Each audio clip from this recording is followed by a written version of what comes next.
हम लोग पढ़ने वाले हैं जो चैप्टर आज कोऑर्डिनेशन कंपाउंड। मुझे पर्सनली लगता है कि ये चैप्टर ऐसा है कि आपको बहुत ज़्यादा पेन लेने की ज़रूरत नहीं है। कौन है? पॉज करिए। सो क्लास कोऑर्डिनेशन कंपाउंड एक ऐसा चैप्टर है जो तुम लोगों को क्यों पढ़ना है पहले तो ये पता लगाओ, मतलब why we are studying this. Actually D block के कुछ एलिमेंट्स, डी ब्लॉक के कुछ नहीं, मैं बोलूँगी सारे एलिमेंट्स। डी ब्लॉक के एलिमेंट्स कहते हैं कि हम बहुत स्पेशल है, हमारे पास बहुत सारा स्पेस है, तो हम कुछ स्पेशल कंपाउंड्स बनाएंगे। सो डी ब्लॉक के कुछ एलिमेंट्स कहते हैं we are having lot of space, we can give space to other elements, they can come to us, we can make several different form of bonds and we can make several bigger compounds or bigger complexes. यहाँ इसीलिए ना complex word use किया गया है। You didn't notice? Coordination compounds है। हम लोग यहाँ पर अभी नेक्स्ट जो मैं वर्नर्स खत्म करके आगे जाऊंगी तो भी I generally call it coordination complex. ये कॉम्प्लेक्सेस बनाता है, ये कंपाउंड्स कॉम्प्लेक्स कंपाउंड्स होते हैं। आपकी बॉडी में haemoglobin is not just a normal molecule, it's a macro molecule. एक बड़ा मॉलिक्यूल है आपकी बॉडी का haemoglobin, and that is all because of coordination geometry, coordination compounds. ये कंपाउंड्स, पहली बात तो ये समझ में आया हमें कि ये कंपाउंड्स डी ब्लॉक एलिमेंट से बनते हैं। क्यों बनते हैं डी ब्लॉक एलिमेंट से ये भी बता दिया, बिकॉज दे हैव क्या है इनके पास? स्पेस। वो स्पेस किस फॉर्म में है? दे हैव एम्प्टी, हम बोलेंगे पार्शियली फिल्ड।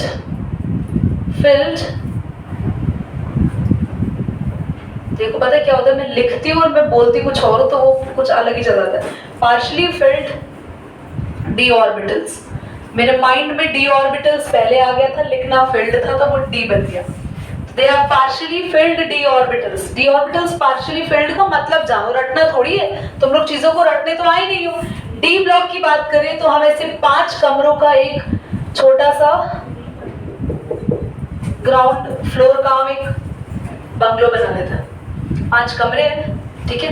बंगलो सुनते ताहा बड़ा खुश हो गया। ताहा build a bungalow very soon. आंखों में दिख गया उसके मतलब कि मुझे बनाना है। हाँ चलो देखो इधर 5 यहाँ पर रूम है। डी ब्लॉक का कोई ना कोई एलिमेंट होगा। डी ब्लॉक के बहुत सारे एलिमेंट है, बस सब में डी पूरा फुली फिल्ड नहीं होता। फुली फिल्ड होने के लिए डी होना चाहिए 10 और स्टेबल होने के लिए डी 5 भी होगा तो भी चलेगा। या तो सभी कमरों में एक एक बंदा हो, एक एक इलेक्ट्रॉन हो, या सभी में 2-2 इलेक्ट्रॉन हो, तभी ज्योमेट्री हमारी स्टेबल कहलाती है, ठीक है। तो हम लोग यार बहुत रेयर देखते हैं। रेयर क्यों? कुछ ही एलिमेंट्स में होती है ज्योमेट्री, बाकी के तो D4, D3, D2, D7 इन्हीं पे रह जाते हैं ना। तो वो एलिमेंट क्या करते हैं, खाली स्पेस के लिए दूसरे एलिमेंट्स को इनवाइट करते हैं, और इनवाइट करने के बाद क्योंकि एक साथ बहुत सारे के सारे साइड आइटम्स आते हैं तो इसलिए नाम दिया जाता है कोऑर्डिनेशन कंपाउंड। और दूसरा, ये नॉर्मल बॉन्ड नहीं बनाते हैं। नॉर्मल बॉन्ड बोले तो कोवेलेंट आयनिक बॉन्ड्स नहीं होते, they are going to form coordinated covalent bond. Coordinate covalent bond या फिर इसको डेटिव बॉन्ड भी कहते हैं, या फिर इसको बैक बॉन्डिंग भी कहते हैं। तो it's the enormous name of this bond. अब ये क्या है, ये कौन सा बॉन्ड है?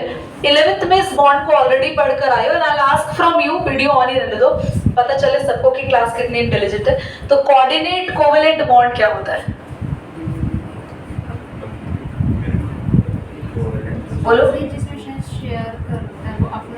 Yes very good, absolutely right. अपने ही इलेक्ट्रॉन से बॉन्ड्स बनाए जाते हैं तो उनको हम कोऑर्डिनेट कोवेलेंट बॉन्ड कहते हैं। तो इस टाइप की स्पेशल बॉन्डिंग यहाँ पे देखने को मिलती है। अब आते हैं इसके बारे में। सबसे पहली थ्योरी आई थी वर्नर एक स्विस साइंटिस्ट था।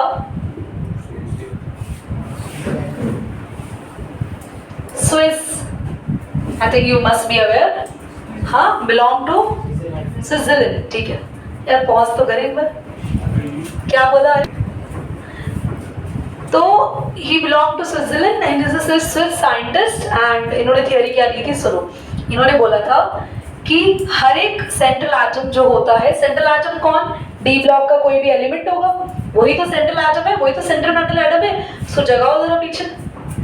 और ये जो सेंट्रल मेटल एटम है इसके आसपास आएंगे बहुत सारे एलिमेंट्स इससे बॉन्ड बनाने के लिए, ठीक है। तो जब इससे बॉन्ड बनता है, ध्यान से देखना, एक तो यहाँ पर मैं हमेशा कोऑर्डिनेशन कंपाउंड को ब्रैकेट में लिख रही हूँ। ये जो चीज बता रही हूँ ना, ये मैं बता रही हूँ, वर्नर ने नहीं बताई थी। जब तक मैं ये नहीं समझाऊंगी मैं वर्नर की थ्योरी नहीं समझा सकती, तो मुझे ये जरूरी है तुम्हें समझाना। तो ये कंपाउंड कुछ ऐसा लिखा जाता है, CO साथ में XY Z कुछ भी हो सकता है, और हम यहाँ पे Z लिख देते हैं, तो क्लास Z कहते हैं, Z नहीं कहते प्लीज। तो CO स्टैंड्स फॉर कोबाल्ट, ठीक है। जो चीजें इसके साथ यहाँ ब्रैकेट के अंदर बंद है, we call it secondary valency. जो बाहर है they are the primary valency, ठीक। अब ये एक्चुअली क्या होता था, उसने बताया था वर्नर ने, कोई भी सेंट्रल एटम होगा उसके साथ साथ जुड़ी होंगी बहुत सारी वैलेंसीज। तो X है, Y है, Z जो है यहाँ पे उसको डॉटेड से बनाओ। ये क्या है, डॉटेड से नहीं बनाया, ये बोल्ड बॉन्ड दिखा रहे हैं, इंडिकेट कर रहे हैं X और Y सेकेंडरी वैलेंसी है, और Z बता रहा है कि ये प्राइमरी वैलेंसी है। घबराओ नहीं कि समझ नहीं आ रहा सेकेंडरी वैलेंसी क्या है, प्राइमरी वैलेंसी क्या है, अभी बताया ही नहीं कि ये है क्या, सिर्फ अभी वर्ड्स इंट्रोड्यूस करा है। तो धीरे धीरे इस चैप्टर का बेस बनने दो, ठीक है, समझ में आएगा। अब क्या होता है प्राइमरी और क्या होता है सेकेंडरी वैलेंसी, इसको तो खैर डिटेल में बाद में पढ़ना है, पर थोड़ा सा हिंट तुम लोगों को अभी जरूर दे रही हूँ। जब भी कोई ना कोई दूसरा एटम इसको अप्रोच करेगा, तो ये सबसे पहले किस एटम को अपने में से बाहर निकालना चाहेगा, ब्रैकेट के अंदर वाले एलिमेंट्स को या फिर ब्रैकेट के बाहर? लॉजिक। आपके पास कोई मान लो आपका गेट नॉक हुआ है, घर बहुत ही बड़ा है, तो गेट जब नॉक होता है तो उसको खोलने के लिए वो बंदा जाता है तो जो उस डोर के सबसे नियर कमरे में हो या ड्राइंग रूम में बैठा हो। ऐसा तो नहीं है कि बहुत अंदर कोई कमरा है वहां से लोग आएंगे डोर खोलने के लिए, बाकी सारे लोग आराम से बैठे रहेंगे। हाँ, या फिर अगर हम सोसाइटी डोर की बात करें तो सोसाइटी है या कहीं, तो आपके डोर जो गेट कीपर्स होते हैं वो जाते हैं। तो कुछ ऐसा ही यहाँ पे है, तो अप्रोच करने के लिए कौन जाएगा? तो ये प्राइमरी है, पहले आगे आते हैं, they are called primary valency, और ये है सेकेंडरी। तो ये वो वर्ड है, आपको डिफरेंस क्रिएट हो गया प्राइमरी सेकेंडरी वैलेंसी का। साथ ही इन्होंने एक और बात बताई थी, जितनी सेकेंडरी वैलेंसीज होती हैं किसी भी एटम के पास, वही इसका कोऑर्डिनेशन नंबर भी होता है। Can you count the secondary valencies over there? Just 2। तो इसका कोऑर्डिनेशन नंबर भी हुआ 2। क्या कोऑर्डिनेशन नंबर एग्जाम में आता है? हाँ, आपको पता होना चाहिए, क्योंकि अगर तुम्हें कोऑर्डिनेशन नंबर पता है तो आगे बहुत सारे टॉपिक हम इसी से डील करेंगे, और मैं बार बार कोऑर्डिनेशन नंबर नहीं समझाऊंगी, मैं सिर्फ इसका नाम लूंगी। क्या होता है कोऑर्डिनेशन नंबर?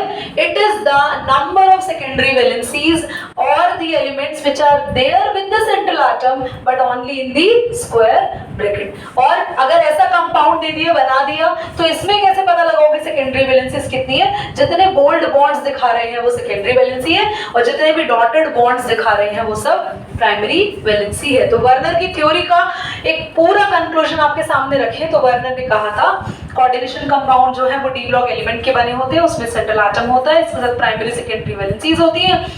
प्राइमरी वैलेंसीज हमारे पास जनरली हम डॉटेड बॉन्ड से डिनोट करते हैं या कोऑर्डिनेशन स्फीयर में बाहर रहती हैं, सेकेंडरी वैलेंसीज अंदर रहती हैं और हम उसको बोल्ड बॉन्ड से डिनोट करते हैं। और प्राइमरी और सेकेंडरी वैलेंसीज के अलावा अगर हम बात करते हैं पूरे इसकी, तो हमने कोऑर्डिनेशन नंबर पढ़ा, जितने नंबर ऑफ सेकेंडरी वैलेंसीज होंगी वही उस कंपाउंड का कोऑर्डिनेशन नंबर होगा। ठीक है, जस्ट बेसिक इंट्रोडक्शन करो, पॉज करो डाले, बात तो कहीं घुमानी थी। चलो पढ़ने 3 चीजें पढ़नी है आज। अब तुम्हें पढ़ाएंगे लिगेंड्स, फिर तुम्हें पढ़ाएंगे कोऑर्डिनेशन एंटिटी, कोऑर्डिनेशन स्फीयर क्या होता है, क्लास स्क्वायर ब्रैकेट को बोलते हैं, स्क्वायर ब्रैकेट को बोलते हैं, we call it coordination sphere या फिर एंटिटी। साथ ही CO के साथ हम लोग ले रहे हैं F2 ले लो, CO stands for cobalt over there. CO यहाँ पे सेंट्रल मेटल एटम है जो कि हमेशा डी ब्लॉक का होगा, ऑफ कोर्स यस। ये जो है हमारे पास ये लिगेंड्स है, तो अब इन्हें हम सेकेंडरी वैलेंसीज नहीं बुलाएंगे बिकॉज हम वर्नर से एक स्टेप आगे आ चुके हैं। वी कॉल देम लिगेंड्स, ठीक है। लिगेंड्स का क्या काम है, ये क्यों ब्रैकेट के अंदर बंद है, सब कुछ समझाएंगे धीरे धीरे, सिर्फ नेम पढ़ो अभी। और फॉर एग्जांपल मान लो अगर SO4 बाहर है, we call it counter ion, okay.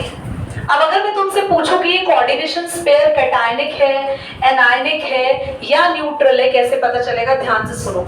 अगर ये यहाँ पे सिर्फ इस ब्रैकेट के ऊपर कोई भी चार्ज नहीं है तो वी कॉल इट न्यूट्रल, ठीक है। अगर इसके ऊपर प्लस है तो कैटायनिक, और SO4 as a negative ion जाएगा या पॉजिटिव जाता है, SO4 के ऊपर चार्ज क्या होता है -2, तो जब ये जाएगा एज अ -2 तो इस पर ब्रैकेट पे कौन सा चार्ज देके जाएगा, +2, तो ये न्यूट्रल नहीं है, दिस इज कैटायनिक, अबे यार, कैटायनिक कोऑर्डिनेशन स्पेयर, क्लियर हुआ। अब देखो अगर मैं यहाँ पर Na लिख दूं और हम ले लेते हैं यहाँ पर प्लैटिनम ले लो, Cl6, Na as a plus जाएगा और ये कॉम्प्लेक्स को क्या करके जाएगा, माइनस, तो ये मेरे पास एनायनिक कॉम्प्लेक्स हुआ। बात समझ में आ रही है। तो और कॉम्प्लेक्स के ऊपर जरूरी नहीं है तुम्हारे को चंद्र बिंदु लगा के देंगे, प्लस लगा के देंगे, माइनस लगा के देंगे, देखो बेटा दिख रहा है प्लस, कैटायनिक है, देख ऐसा नहीं होगा। You have to see the counter ion, you have to see the charge of counter ion. If counter ion itself positive, darling note करने का पूरा समय देंगे, नहीं बोर्ड उठा के कब भागी हो बताओ, तो रुको अभी जरा। तो काउंटर आयन अगर खुद पॉजिटिव है, it leave as a positive, then bracket should be negative, तो this is anionic। अगर काउंटर आयन खुद नेगेटिव है तो ब्रैकेट हमारा पॉजिटिव होगा। और जब कोई काउंटर आयन है ही नहीं तो तुम अपनी आंखें खोल के चार्ज देख लेना, कहीं तुम तब लोग चार्ज भी ना देखो। जब कोई काउंटर आयन नहीं है, कोई चार्ज नहीं है, ये स्पेयर ब्रैकेट ही है सिर्फ, तो हम बोलेंगे इसको न्यूट्रल। करो धीरे से। और आपके पास लिगेंड, लिगेंड्स मैंने अभी आपको लिखवाया, लिगेंड्स हमारे पास ल्यूइस बेस होते हैं, they are Lewis base, and your central atom, central atom या central ion, it is Lewis acid. Can you tell me the Lewis acid now? बोलो भाई, Lewis acid and Lewis base class normal base और normal acid की तरह ही है ये। Lewis ने बस एसिड बेस का कॉन्सेप्ट क्लास 11th में हम लोगों ने पढ़ा था कि उन्होंने इलेक्ट्रॉन के टर्म्स में बताया था, those who are donating the electron call Lewis base and those who are accepting the electron call Lewis acid. Lewis acids वो होते हैं जो इलेक्ट्रॉन्स एक्सेप्ट करते हैं, इलेक्ट्रॉन्स गेन करते हैं। Central atom, it is going to accept electron from ligands, and ligands are here going to donate electron, and इनके बीच में बॉन्ड कौन सा बनता है class, central metal atom and ligand के बीच में जो बॉन्ड बनता है, that is bonding is coordinate bond. Now the question is, why only the ligands needs to donate electron to the central metal atom? क्यों लिगेंड इलेक्ट्रॉन डोनेट करे? क्योंकि central metal atom है D block का element जिसके पास space खाली है। तो भाई एक बात बताओ ना, आप भी ऐसा रिश्तेदार बुलाना चाहोगे ना घर में जो कि, पॉज करो। सो क्लास यहाँ पर क्या हो रहा है कि कोई लिगेंड अगर आ रहा है किसके पास, डी ब्लॉक एलिमेंट के उस बॉक्सेस में आ रहा है, तो इट्स बेसिकली कंडीशन कि भाई लिगेंड को बोला जाता है कि भाई साहब या तो आपके पास लोन पेयर होने चाहिए या आप इलेक्ट्रॉन रिच होने चाहिए।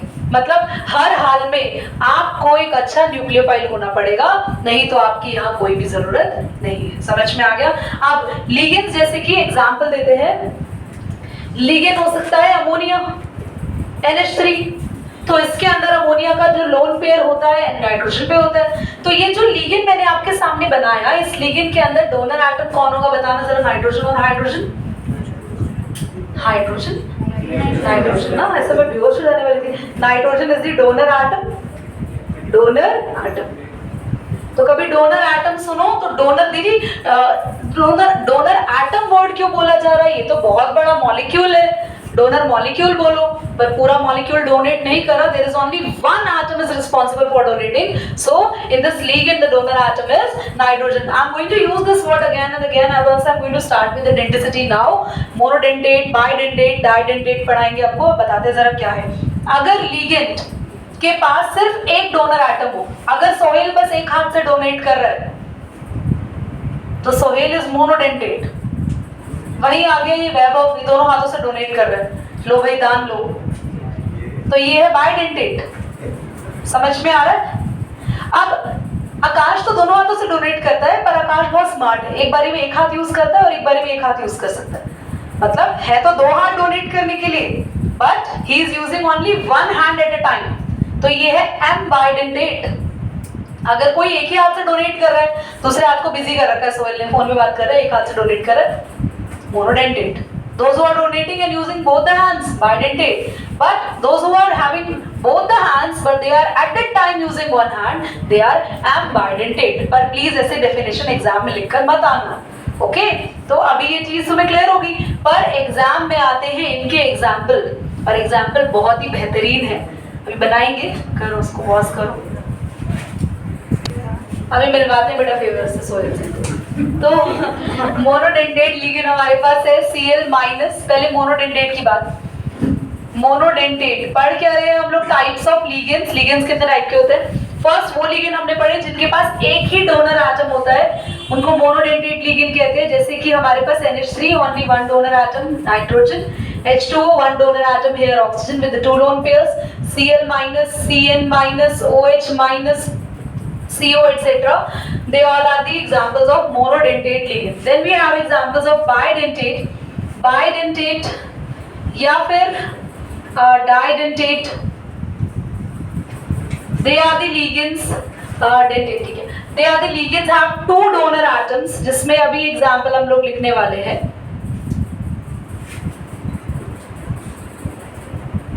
ये बच्चे ऑक्सलेट आयन,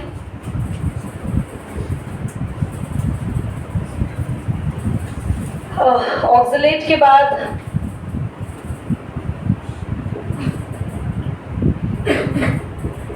यहाँ पे दोनों तरफ नाइट्रोजन डोनेट कर रही है. एरो, यहाँ भी दो एरो बना रही हूँ मैं. एरो डिनोट्स की ये दो डोनर एटम है, यहाँ भी दो डोनर एटम है. Actually the structure is up to this only. ये स्ट्रक्चर है CH2 दो NH2 लगे हुए हैं. इसका नाम है ethylene diamine. Ethylene diamine double M लगाना. और एक और है आपके पास है, नेक्स्ट है glycinate ion. Glycinate CH2 NH2 जिसमें N है डोनेटिंग और COO माइनस में O है donating. This is glycinate ion. एक और लिखवा दें.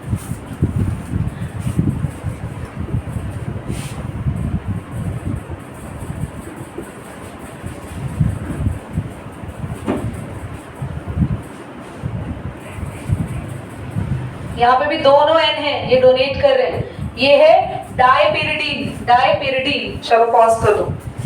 एक वर्ड यहाँ पे लिखा हुआ है, जिनके पास दो सेम एटम डोनेट करने के लिए होते हैं ना, उनको बोलते हैं सिमेट्रिकल बाइडेंटेट लिगेंड. यहाँ पे दो ऑक्सीजन है, दो सेम है एटम. वहां पे भी देखो डायपिरिडीन में भी ऊपर दोनों नाइट्रोजन सेम है, यहाँ पे भी. इधर देखो तो ग्लाइसिनेट क्या है? Unsymmetrical bidentate ligand. क्लास अब हम कुछ ऐसे एग्जांपल्स लिख रहे हैं जिसमें एक से ज्यादा एटम्स हमारे पास डोनेट करने के लिए रहते हैं. तो मैंने आपको बताया, एक तो ट्राइथिलीन ट्रायमीन ना,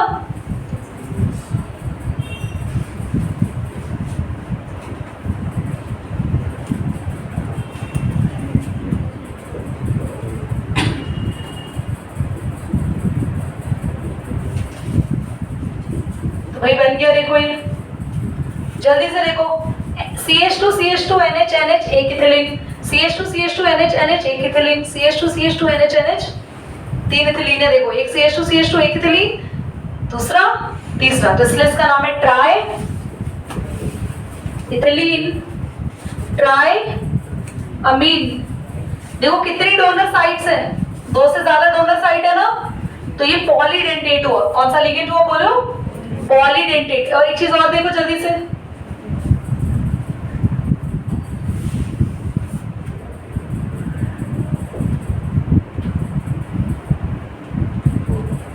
ध्यान से देखो यहाँ पे कितने इथिलीन दिख रहे हैं आपको जल्दी, तो डाई इथिलीन डायमीन, इसका नाम होगा डाई इथिलीन डायमीन। और बच्चों यहाँ पे डोनर साइड कितनी है, एक दो से ज्यादा है ना, तो ये भी किसका एग्जाम्पल हुआ, पॉलीडेंटेट का। उसके बाद ध्यान से देखो इथिलीन डायमीन टेट्राएसिटेट,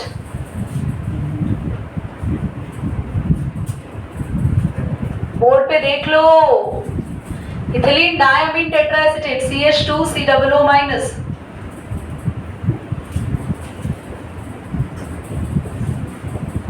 कितनी डोनर साइट है, 4 डोनर साइट है, इथिलीन डायमीन टेट्रा क्योंकि 4 है, एसिटेट ग्रुप है 4, एसिटेट है CH2COO acetate acetate acetate acetate, 4 donor site है यहाँ पे, ठीक है। चलो कर दो रेड बटन इसको।